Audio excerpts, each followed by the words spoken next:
नाम है पेट सेमेटरी। ये नॉवल स्टेफन किंग की सबसे फेमस बुक्स में से एक है। एंड ये नॉवल डेथ और ग्रीव जैसे थीम्स से डील करते हुए एक इंटरेस्टिंग कहानी बताती है। सो टाइम बर्बाद ना करते हुए कहानी की शुरुआत करते हैं। कहानी के मेन प्रोटैगनिस्ट है लुइस क्रीड, जो कि अपनी बीवी रेचल, बेटी एली और बेटे गेज के साथ मेन टाउन में रहने आते हैं।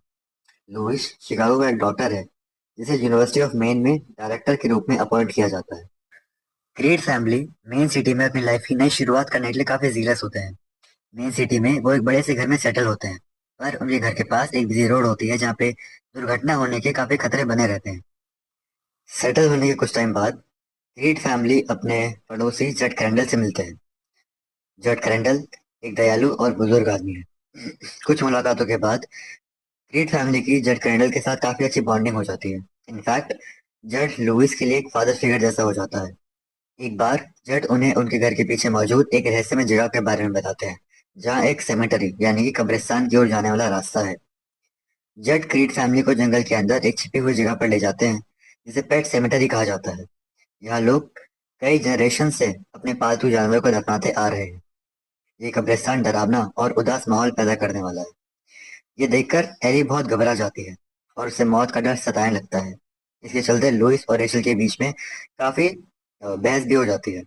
रेचल इस टॉपिक के बारे में काफी अनकंफर्टेबल महसूस करती है, क्योंकि उसने अपने बचपन में अपनी बहन जेल्डा की दर्दनाक मौत को देखा है। उस घटना ने रेचल के मन में मौत का गहरा डर बैठा दिया है। पेट सेमेटरी देखने के कुछ टाइम बाद एक दर्दनाक घटना होती है। एली की बिल्ली चर्च को एक ट्रक कुचल देता है और उसकी मौत हो जाती है।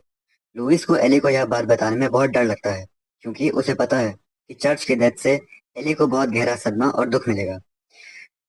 लुइस को परेशान देखकर जेड उसे एक अजीब और डरावना सुझाव देता है। एक रात वो लुइस को पेट सेमेटरी से भी आगे जंगल में एक एंशियंट सेमेटरी तक ले जाता है, जहाँ कभी मिकमैक ट्राइब के लोग अपने मृतकों को दफनाते थे। जेड लुइस को बताता है कि उस जगह में एक रहस्यमय शक्ति है, जो मरे हुए को वापस जिंदा कर सकती है। लुइस वहाँ चर्च को दफना देता है और अगले दिन चर्च वापस आ जाता है।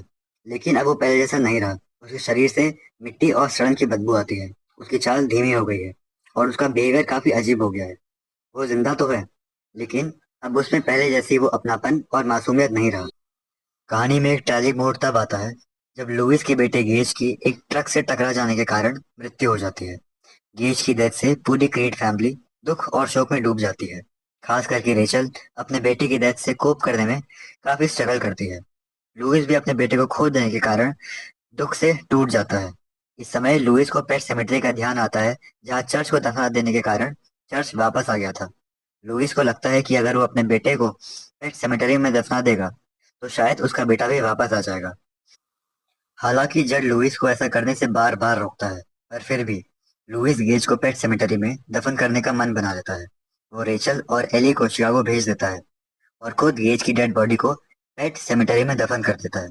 इसके बाद गेज वापस तो आता है, पर वो पहले जैसा नहीं होता।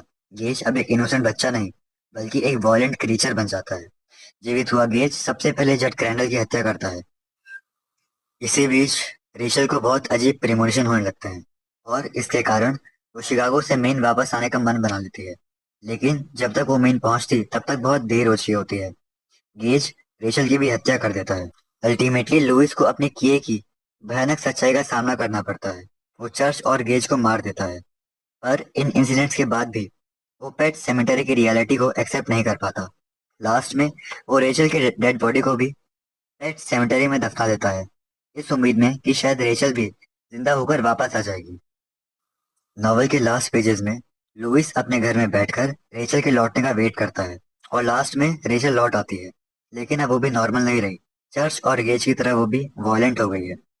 नॉवल के लास्ट सीन में रेचल लुइस के कंधे पर हाथ रखती है और बस एक शब्द कहती है, डार्लिंग। और यहीं पर नॉवल खत्म हो जाती है। So that was it.